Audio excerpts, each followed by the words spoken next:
저물어지고 가고 있는 것 같습니다. 사무엘 하면 사무엘은 사무엘상과 하로 나눠져 있죠. 약간 주인공이 좀 달라집니다. 저 홀트가 사무엘상 처음에 딱 보면 엘리 제사장이 등장하겠죠. 엘리 제사장이 등장하고 그 다음 그 제사를 드리는 그 제사의 정전에 누가 있냐면 한나가 있죠. 한나의 기도가 2장에서 잘 등장합니다.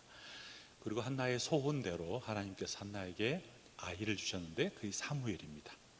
엘리가 나오고 한나가 나오고 그 다음에 사무엘이 등장합니다. 사무엘은 마지막 사사라고도 말합니다. 사무엘까지 해서 마지막 사사. 마지막 사사라고 말하면 창세기부터 시작해서 물론 아브라함부터 시작해 쭉 족장들이 흘러가고 애굽에서 430년 동안 종로를 타고 광야 생활 40년 동안 광야 생활하고 그리고 가나안 땅에 들어갔었으나 여전히 불안전한 그 세계 속에 살면서 하나님께서 사사를 통해서 직접 통치하는 역사가 쫙 펼쳐집니다. 아름다운 서사가 벌어지죠. 그 안에 수많은 아름다움과 또 위험과 하나님의 크심들이 잘 등장해 나타났다고 볼 수 있습니다. 근데 사람들이 참 묘해요. 이렇게 하나님의 신정 정치를 다 통치해 주시고 하나님께서 다 주관해 주시고 끝까지 인도해 주신다는 약속을 해 줬음에도 불구하고 참 인간은 더 달라고 하소연합니다. 더 큰 것 달라고, 더 강대국 만들어 달라고, 우리도 저들처럼 뭔가를 좀 갖고 싶다고, 소유하고 싶다고, 능력 받고 싶다고 막 아우성을 치는 거예요. 아우성 치면서 쭉 살펴를 보니까 왕이 있는 거예요. 왕이. 그래서 이렇게 하소연합니다. 우리에게도 왕을 달라고. 하나님이 직접 통치한 것도 감사한데 다른 왕대국 보고 다른 강대국을 보니까 왕이 직접 리더십을 발휘하면서 그 리더십을 쫙 발휘하면서 백성들이 쫙 너무너무 잘 정리하면서 강대국을 만든 모습, 우리도 그런 왕을 달라고 하소연합니다. 사무엘이 노를 합니다. 아닌 것 같아. 그러면 반드시 피해가 있어. 너희들 수없이 설득했음에도 불구하고 수많은 이스라엘 백성들이 왕을 달라고 하나님께 간구하잖아요. 하나님도 노하는 거예요. 원치 않으셨어요. 그럼 너무 간청하니 그래 알았다 라고 하면서 왕을 허락해 주지만 이 왕이 아마 이 왕으로 말미암아 수많은 고통이 있을 것이라고 예상해 주었습니다. 그래서 나타난 초대 왕이 사울입니다. 그리고 사울이 처음에는 얼마나 대단한 사람이었습니까? 외모도 그렇고 누가 봐도 리더십이 있는 것처럼 보이고 누가 봐도 친송할 만한 사람이었습니다. 하나님의 은혜를 알았던 사람이고 감사를 알았던 사람이에요. 그러나 세월이 지나가고 또 조금씩 자신에게 능력을 발휘하게 되니 마음이 좀 변했나 봅니다. 그러면서 자신이 모든 것들을 차지하려고 하는 강력한 리더십을 발휘합니다. 왕으로서의 역할을 감당해야 되는데 제사장 역할까지 감당하려고 한 거예요. 다 제사도 자기가 드리겠다는 거예요. 다 자기가 다 하겠다는 거예요. 모든 것을 다 하겠다는 거예요. 정확하게 하나님께서 분리를 해서 역할을 주었음에도 불구하고 자기가 다 하겠다는 거예요. 그 모습을 보면서 사무엘이 무섭게 질타를 합니다. 여기서부터 꺾기 시작하는 거예요. 순종이 제사보다 낫다라는 유명한 말씀을 보잖아요. 자기는 제사를 드리면 하나님이 기뻐할 줄 알았어요. 제사를 드리면 모든 이스라엘 백성들이 자기에게 모든 집중할 줄 알았어요. 근데 아니라는 거예요. 너는 왕으로서의 역할을 감당하지 제사장으로서의 역할을 감당하면 안 돼.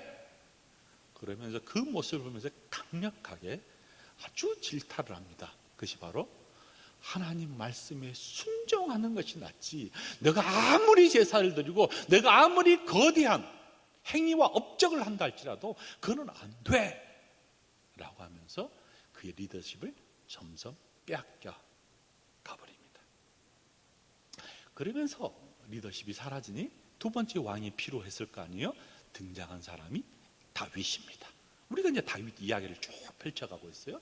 다윗의 서사를 쭉 살펴가고 있습니다. 그래서 이제 16장, 17장, 18장 쭉 가면서 다윗이 저 아래에 있던 다윗과 저 거대한 사울과 어떻게 리더십이 거치하는가를 일목요연하게 16장부터 쭉 높여져서 이 사람은 기울고 이 사람은 상승해 가는 고하도를 보게 됩니다. 그러면 이렇게 하강한 것과 이렇게 상승한 구도는 무엇 때문일까? 도대체 무엇 때문일까? 그것은 하나님의 은혜를 저버리고 감사한 마음을 잊어버린 사람과 하나님의 은혜를 붙잡고 감사하겠다고 안달된 이 사람과의 리더십 역사들을 쫙 서서히 기울게 만들어버립니다. 저울 아니에요, 저울.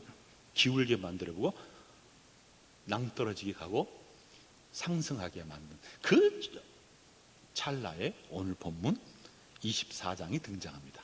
24장은 약간 26장과 약간 유사해요. 26장은 다음에 하고 24장 오늘은 어쨌든 끝내보려고 합니다. 제가 처음에는 한두 번에 끝내려 했더니 3번까지 왔어요.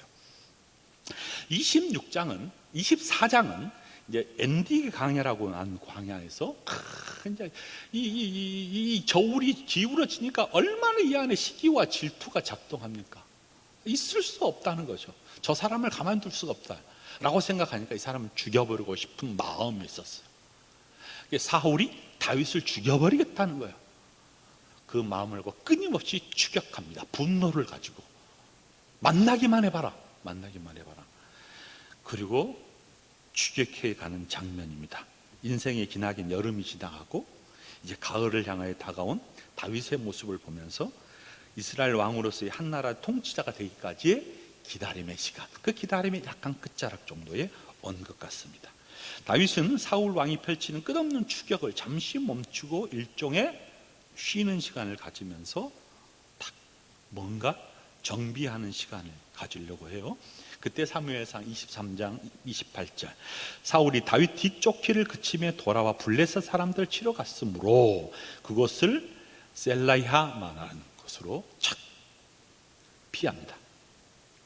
블레셋과 싸우기 위해 잠시 사울은 다윗의 추적을 중단하고 다윗도 잠시 도망가는 것들을 잠시 쉬면서 나타났던 장면이 오늘 읽었던 사무엘상 24장입니다. 24장 1절부터 보면 다윗이 엔게디 광야에 딱 들어갔습니다. 지난주가 말씀드린 것처럼 이 엔게디 광야는 특별히 낮에 광야이기 때문에 매우 덥습니다. 떼약볕이 그냥 쫙쫙 찌는 거예요. 사람들마다 이 떼약볕을 약간 피하면 시원하잖아요. 묘해. 한국하고 습도가 다르기 때문에 이 광야 거의 무더위 속에서 죽을 것 같은 이 광야도 조금 그늘을 들어가면 시원합니다. 그래서 주변에 많은 굴들을 파놓고 사람들이 잠깐 쉬었다 가는 것들이 있었어요. 근데 굴 속에 사람들이 있어서 많이 쉼을 갖습니다. 아마도 오늘 본문에 보면 사울도 그렇게 다윗도 이미 이 엔기디 광야에 가는 어느 한 굴에서 잠시 저 깊숙이 쉬고 있었던 것 같습니다. 그런데 이 소식을 들었던 이 사울이 이스라엘 백성들의 3,000명 참 이상하더라고요. 저도 26장에 보면 또 3,000명이나 또 그 군대 수가 나옵니다. 자, 한번 볼까요? 26장 2절 한번 보실래요? 26장 2절 사울이 일어나 광야에서 다윗을 찾으려고 이스라엘에서 택한 사람 3,000명과 함께 하여간 3,000명을 가지고 무서운 건대를 엔기디 광야에도 추적했고 광야에도 추적하고 하여간 이스라엘 백성들에게 선택했다는 거 보면 아주 리더십 있고 힘 있고 아주 장군감들을 다 모아가지고 그냥 죽여버리겠다고 추격한 거예요. 그래서 사울이 추격하는 도중에 그도 무더웠나 봐요. 그래서 깊은 한 동굴을 찾아가서 잠시 쉬러 갑니다. 아마 본문에는 뒤를 보다 낮잠을 자는 것 같습니다. 잠을 자기 위해서 너무 더우니까 잠시 쉬러 탁 갑니다. 근데 누구를 만나냐면 다윗이 잠자고 있는 사울을 보게 됩니다. 왜냐하면 자기가 막 도망다녔잖아요. 이제 역전이 돼버린 거야. 막 도망다니다 굴속 깊이 있었는데 사울이 온 거예요. 근데 사울이 쉬고 있어요. 잠을 잤어요. 딱 만난 거예요. 절호의 찬스 아니에요? 한 방에 가버리면 자기는 더 이상 도망갈 필요도 없을 만큼 쫙 위기 촉발이면서 눈앞에 그가 보이는 거예요.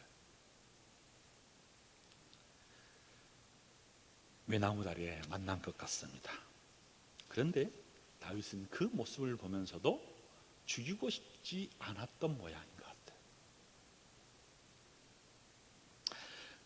사울의 옷자락을 탁 칼로 베입니다. 그리고 자기가 당신의 옷자락을 뱄다라는 사인만 남기고 뒤로 지나갑니다. 다윗이 드디어 사울을 죽일 수 있었던 절호의 찬스 아니에요? 원수이자 자신을 괴롭히고 죽이고 싶을 만큼 몸서리친 사울 왕이 자신의 눈앞에 있었어요. 꿈속이라도 보기 싫었어요. 만나면 피하고 싶고 어디서도 만나고 싶지 않은 사람이, 근데 역정이 돼 있는 거예요. 자기 앞에 잠을 자고 있는 거예요. 마음만 먹으면 죽일 수 있는 상황이에요. 참 인생은 알다가도 모를 정도로 운명의 장난이 쫙 펼쳐진 거예요. 여러분 어떻습니까? 그럴 때 저라도 많은 생각을 해볼 수 있을 것 같아요. 자, 그런데 5절 잘 보세요. 그리한 후 사울의 옷자락 뱀으로 말미암아 다윗의 마음이 찔려. 옷자락을 잘랐지만 마음이 되게 불편했던 모양입니다. 마음에 찔려 양심의 가책을 받았다는 거예요. 자기 사람들에게 이르되 내가 손을 들어 여호와의 기름 부음을 받은 내 주를 치는 것은 여호와께서 금하시는 것이니 그는 여호와의 기름 부음을 받는 자가 됨이라. 아마 약간 마음의 가책을 가진 것 같습니다. 자신의 행동에 후회했다는 말이겠죠. 이런 모습을 보면서 다윗에게 참 감복스러운 여러 가지 태도가 있어요. 자신을 죽이지 못해 안달난 사울 왕을 드디어 죽일 수 있는 기회가 있었음에도 불구하고 그를 죽이기보다는 왕의 옷자락을 베면서 후회한 자신의 모습, 아마 자신을 억누르고 있는 양심의 가책에 약간 반응을 보인 것 같습니다. 민감한 태도겠죠. 참 하나님의 사람이 어떤 감정을 가져야 되는가를 너무 잘 보여주고 있는 태도 아니에요? 하나님과 관계를 맺는 사람의 태도, 하나님과 관계를 잘 형성된 사람의 태도, 그 사람이 타인을 만났을 때의 태도. 여러분 어떤 생각이 듭니까? 최근에 만난, 요즘에 제가 약간 노가 좀 대노합니다. 모르겠어요, 왜 이리 민감한지. 뭐가 막 약한 열이 막 받아요. 여러 가지 해석을 해주더라고요. 호르몬이 어찌고 뭐치고 말이게 생물학적으로 치면서 막 과학적으로 해주는데 모르겠어요. 그 중에 제일 힘든 것이 뭐냐면 예의 없음. 너무 힘들어요. 여러분 어떤지 모르겠어요. 예의 없이 다가서는 사람에 대해서 어떻게 해볼 수가 없어요, 여러분. 위아래도 없고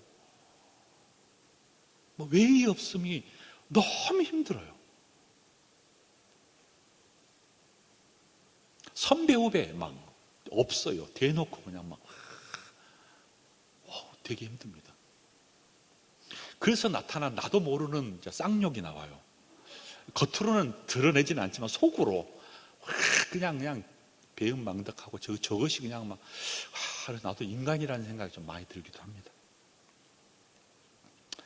오늘날 양심에 화인 맞는 사람처럼 행동하기 쉬울 때, 아무런 감각이 없이 살아가는 그런 험한 세상을 살아가는 이 시기에 다윗을 보면서 하나님과 관계를 어떻게 맺고 사람과의 관계를 어떻게 맺어야 되는가를 너무너무 잘 보여주고 있는 것 같습니다. 이것이 바로 예의 바름, 친절함, 배려. 여러분 교회 왜 오는 겁니까? 교회 왜 와요? 교회 왜 와요? 세상은 경쟁을 하고, 세상에서는 짓눌러야 하고, 세상은 뭔가 업신여겨야 되고, 그래야 잘 된다고 하잖아요. 그런데 교회도 다 그런 모습이 우리 안에 쫙 보이잖아요. 그러면 왜 교회에 와요? 여기서 세상에는 그렇다 할지라도 여기 와서는 좀 더 예의를 배우고, 여기 와서 조금 친절함을 배우고, 여기 와서 노를 좀 삭히고, 그렇게 훈련을 하기 위해서 우리가 교회에 모이잖아요. 그런데 그냥 참지 못해요. 똑같아요. 세상에서 하는 모습과 우리 안에 있는 모습이 너무 똑같아요. 그러면 이 안에서 우리가 신앙생활 한다는 것이 뭐예요? 화를 내고 분노하고 막 투쟁하고 누르는 세상과는 다르게 여기 와서 우리가 조금 무장 해제하고 친절하게 대하고 이런 훈련이 잘 돼서 이것이 그대로 세상에게 흘러가도록 우리가 하는 거잖아요. 그래 신앙생활 하는 거잖아요. 여러분 그러잖아요. 그렇게 흘러가라고. 그런데 여기 똑같아.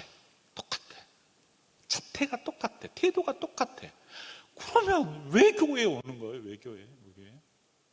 이것이 어려워요.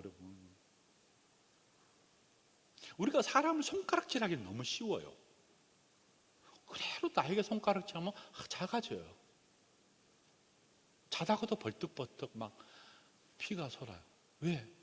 저에게도 그런 모습이 많이 오니까. 그래서 다들 박 목사님 이야기장, 와규일 목사님 이곳에 들어오면 무장 해제를 하라. 딱 본당에 들어오면, 본당에 들어올 것도 없어요. 딱 주차장에 들어오는 순간 무장을 해제하셔야 돼요.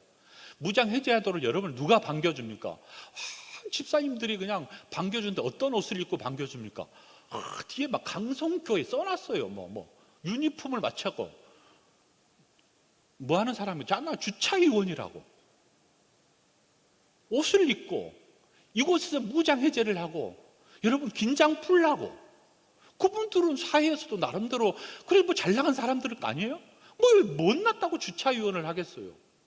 교회 아니고서는 그런 시간이 없으니까, 교회 아니고서는 그런 훈련을 받을 수 없으니까 자원해서 나는 교회에서라도 봉사하겠다는 거 아니에요. 그럼 얼마나 고마워요? 얼마나 감사해요. 그리고 문 앞에 들어오자마자 권사님들과 장로님들 인사해 준 모습 보면 얼마나 고마워요. 무장 해제를 해야 돼요. 근데 여기서 마치 양손에 손을 붙잡고 온 것 같은 느낌이 들어요. 그러면 왜 신앙생활해요? 왜 교회에 와요? 그러니 여러분 이곳에서는 무장 해제를 하셔야 돼요. 무장 해제를. 긴장을 푸셔야 돼요. 하나님과 관계를 푼 사람 다윗, 양심의 가책을 받아서 그것마저도 미안해서 그냥 왕의 옷자락 자른 것마저도 미안해서 죄송해서 얼마나 예의 발라요. 얼마나 영적으로 민감한 사람, 하나님의 마음을 잘 아는 사람 같아요. 하나님이 그 마음을 보니 얼마나 고마웠겠어요. 얼마나 감사했겠어요. 하나님이 그래 너는 앞으로 왕이 될 것 같아. 이런 거 보니까 너는 살아있어. 관계를 맺으려고 애쓰고 있어. 예의를 갖추려고 하고 적어도 친절과 배려가 있어. 너는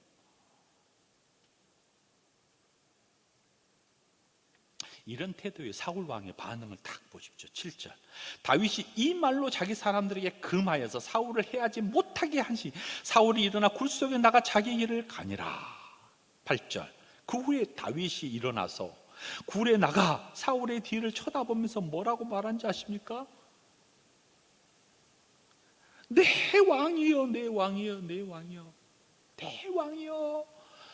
그냥 속에 있는 원함과 속에 있는 그냥 우라통과 이것을 억제하면서 그냥 안타까움을 부르면서 왕이여, 왕이여. 뭐라고 또 무슨 말? 내 주 왕이여라고 말하잖아요.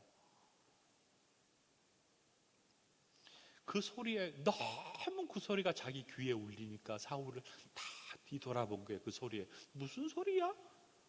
했더니 그 멀리에서 그냥 그 왕에게 땅에 엎드려 절하매. 예의를 갖추잖아요. 예의를. 다윗이 9절 이렇게 말합니다. 사울에게 이르러 보소서.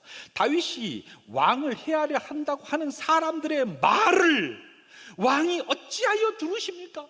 왜 길을 하나님과 관계를 맺고 사람들에게 분노를 좀 줄이고 열등감에서 사라지고 그래야 되는데 사람들 소리에 저 사람이 왕이 될 것 같아요. 사울 저 사람 눌러버려요, 죽여버려요 라고 하는 이 소리에 왜 귀를 기울이냐고. 눈물 어린 하소연을 하잖아요. 10절 오늘 여호와께서 굴에서 왕을 내 손에 넘기신 것을 왕이 아셨을 것이니 어떤 사람이 나를 권하여 왕을 죽이라고 했으나 내가 왕을 아껴 말하기를 나는 내 손을 들어 내 주를 해하지 아니하리니 그는 여호와의 기름 부음을 받은 자이기 때문입니다 라고 말하면서 11절 내 아버지여 보소서 내 손에 있는 왕의 옷자락을 보소서 내가 왕을 죽이지 아니하고 곧 옷자락을 베었은즉 내 손에 악이나 죄가가 없는 줄을 오늘 알지니 왕은 내 생명을 찾아 해하려 하지만 나는 왕에게 범죄한 일이 없습니다. 당신은 끊임없이 나를 죽이려고 하지만 나는 그러지 않겠습니다. 나는 결코 그러지 않겠습니다 라고 하는 애절한 마음을 빨리는 사울 왕에게 막 하소연한 거예요. 좀 이해해달라고, 좀 알아달라고. 왕은 나를 죽이려 하지만 나는 전혀 죽일 생각이 없습니다. 나를 좀 이해해달라고, 나를 좀 내버려두라고, 살려달라고.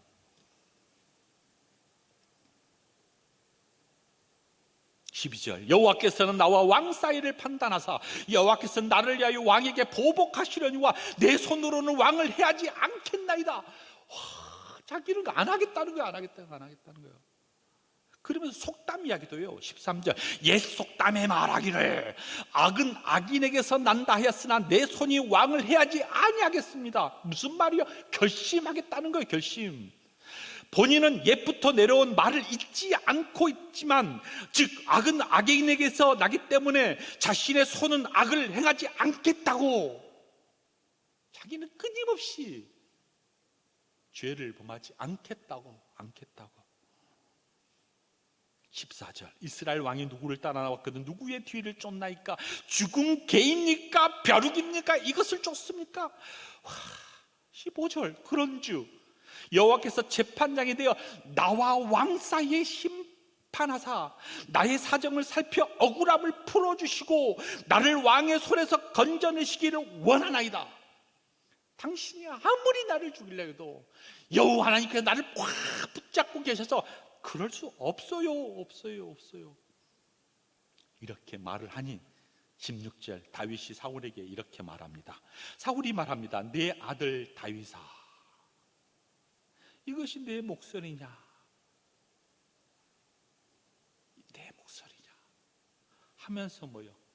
소리를 높이면서 울며 진정성이 통한 것 같습니다.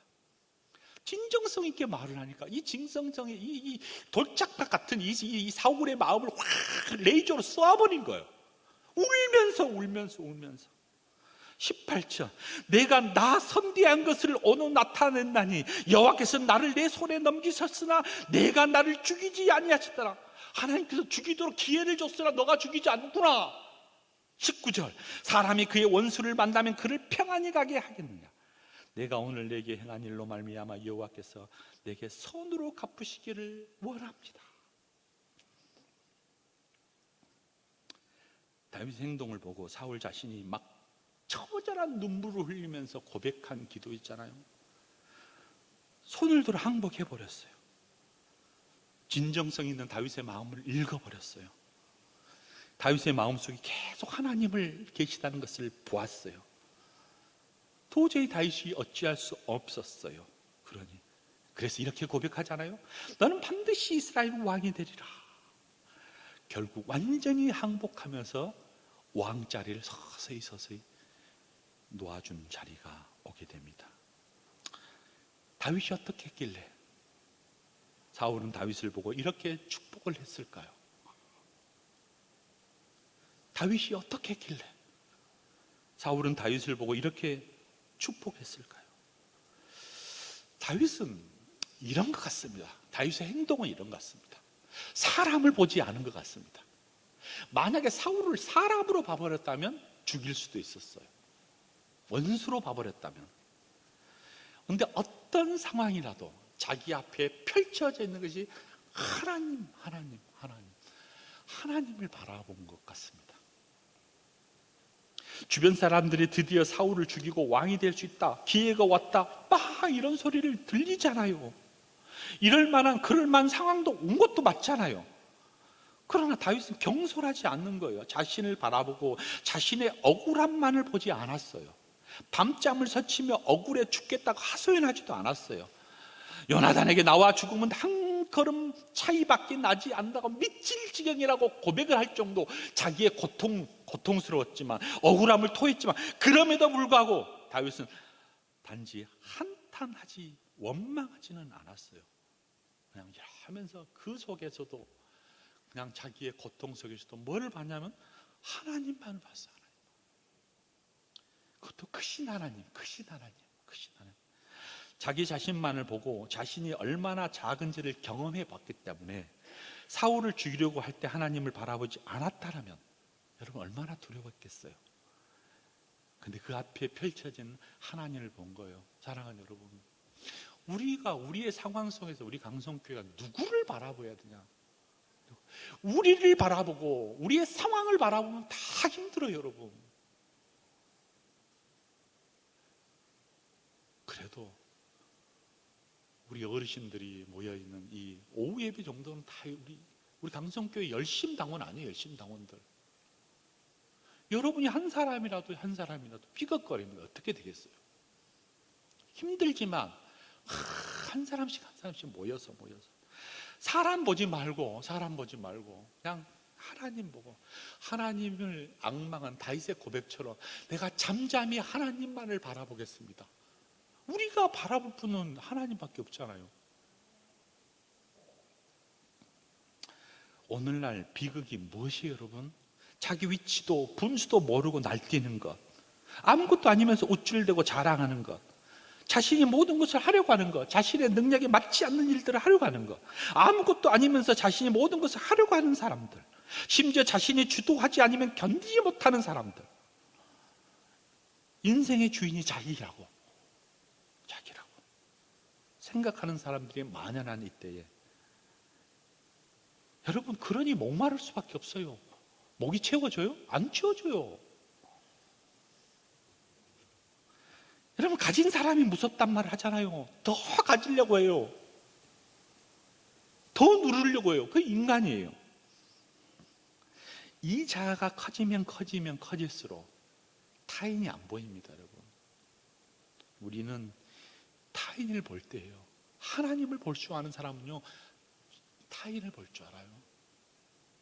하나님을 못 본 사람은요, 타인도 못 봐요. 자신의 위치를 알고 잘 겸비한 사람, 진짜 우리는 이런 사람이 더 필요한 것 같습니다. 자신의 위치를 알아야 돼요. 자신의 위치, 내가 어디 위치 있는가, 여기서 무엇 해야 되는가, 이 위치 속에서 어떻게 해야 우리가 순항할 수 있는가, 우리 강성이라는 이 방주가, 구원의 방주가 어떻게 순응할 수 있는지는 자신의 위치를 깨닫고 자신의 목소리를 낮추고 이제 막 순행하도록. 왜냐하면 태풍을 만났잖아요. 태풍은 거쳐줘야 되잖아요. 근데 태풍이 왔는데 태풍이라고 소리를 쳐요. 그러면 더 흔들리죠. 이 배는 순항해야 돼요, 순항. 그래서 우리는 강성교회를 향해 뭐라고 합니까? 구원의 방주. 구원의 방주잖아요. 이 방주가 순항하기 위해서는 소리를 낮춰야 돼요.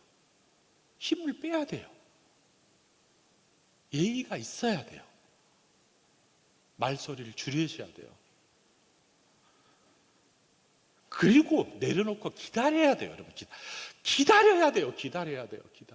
때를 기다려야 돼요. 강성교회가 필요한 것이 바로 우리 자신을 내려놓고 주님의 때와 뜻을 기다려야 될 때인 것 같습니다. 왜 여러분이 하시려고 해요? 왜 자신이 일을 처리하려고 안달이나 있어요? 기다려야 돼요. 소리를 죽이고. 그래서 다윗은 기다릴 줄 알았어요. 수많은 고통이 있었지만 기다렸잖아요. 그래서 왕으로 가잖아요. 하나님의 계획을 신뢰하고 자신의 때를 기다렸어요. 시편 37편 7절, 여호와 앞에 잠잠하고 참고 기다려라. 자기 길이 형통하며 악한 꾀를 이루는 자 때문에 불평하지 말지어다. 자기의 고백이에요. 하나님의 긍휼을 보고 자비를 베푸심을 신뢰하고 주님을 행하심을 참고 기다리고, 억울하죠, 분하죠, 원통하죠, 다 그러죠. 상황 보면 그렇습니다. 상황, 우리 상황 보면 그래요. 이 상황을 내려놓고, 상황 보면 자주 실수합니다. 상황 보면 판단이 흐려집니다.